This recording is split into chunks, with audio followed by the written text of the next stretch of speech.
ಪತ್ರ ಕೇಂದ್ರದಿಂದ ನಡೀತಾ ಇದೆ. ಅದಕ್ಕೆ ನಮ್ಮ ಸ್ವಾಮಿಗಳು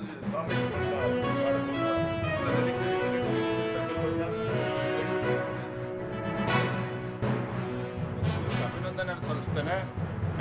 ಮೊನ್ನೆ ದಿನ GST ಕೌನ್ಸಿಲ್ ಒಂದು ಐತಿಹಾಸಿಕ ನಿರ್ಧಾರವನ್ನು ತೆಗೆದುಕೊಂಡಿದ್ದಾರೆ.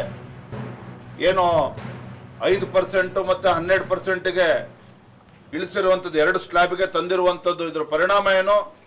ಇಡೀ ದೇಶದಲ್ಲಿ ಇವತ್ತು ಸಾಮಾನ್ಯ ಜನರಿಗೆ, ಬಡವರಿಗೆ ಇವತ್ತು ಸಾಕಷ್ಟು ಅನುಕೂಲ ಆಗ್ತದೆ. 2 ಟ್ಯಾಕ್ಸ್ ಸ್ಲ್ಯಾಬ್ ಅನ್ನು ಇಳಿಸಿರ್ತಕ್ಕಂಥ, 2ಕ್ಕೆ ಇಳಿಸಿರ್ತಕ್ಕಂಥದ್ದು.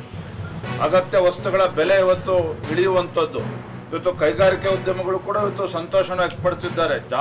ಜಾಗತಿಕ ಮಟ್ಟದಲ್ಲಿ ಇವತ್ತು ಭಾರತ ಎದುರಿಸ್ತಾ ಹೆಮ್ಮೆಯ ಪ್ರಧಾನಮಂತ್ರಿ ನರೇಂದ್ರ ಮೋದಿಜಿಯವರು, ಹಣಕಾಸಿನ ಸಚಿವೆ ನಿರ್ಮಲಾ ಸೀತಾರಾಮನ್ ಅವರು ಒಂದು ದಿಟ್ಟ ನಿರ್ಧಾರವನ್ನು ತೆಗೆದುಕೊಂಡಿದ್ದಾರೆ. ಇವತ್ತು ದೇಶದ ಅಭಿವೃದ್ಧಿಗೆ ಪೂರಕವಾಗಿದೆ ಅನ್ನುವುದನ್ನು ಕೂಡ ಈ ಸಂದರ್ಭದಲ್ಲಿ ಮತ್ತೊಮ್ಮೆ ನಾನು ಈ ಸಂದರ್ಭ ಹೇಳಕ್ಕೆ ಇಷ್ಟಪಡ್ತೇನೆ. ಕಾಡುಗೊಲ್ಲ ಸಮುದಾಯವನ್ನ STಗೆ ಸೇರಿಸಬೇಕು ಅಂತೇಳಿ ಹಲವು ದಶಕಗಳ ಒಂದು ಹೋರಾಟ. ಆ ಸಮಾಜಕ್ಕೆ, ಆ ಸಮುದಾಯಕ್ಕೆ ನ್ಯಾಯ ಸಿಗಬೇಕು. ಹಿಂದೆ ಸನ್ಮಾನ್ಯ BS ಯಡಿಯೂರಪ್ಪ ಅವರು ಸಹ ಈ ವಿಚಾರದಲ್ಲಿ ಕೆಲವು ನಿರ್ಧಾರಗಳನ್ನು ಕೂಡ ಮಾಡಿದ್ರು. ಇದನ್ನು ತಾರ್ಕಿಕ ಅಂತ್ಯಕ್ಕೆ ತೆಗೆದುಕೊಂಡು ಹೋಗಬೇಕು.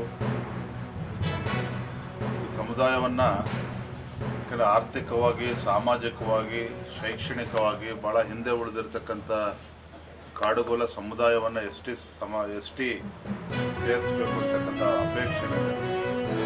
ನಾನು ಕೇಂದ್ರದ ನಮ್ಮ ವರಿಷ್ಠರು ಕೂಡ ಗಮನಕ್ಕೆ ತಂದು ಯಾವ ರೀತಿ ನ್ಯಾಯ ಒದಗಿಸ್ಬೋದು ಪ್ರಾಮಾಣಿಕ ಪ್ರಯತ್ನ ಮಾಡಿ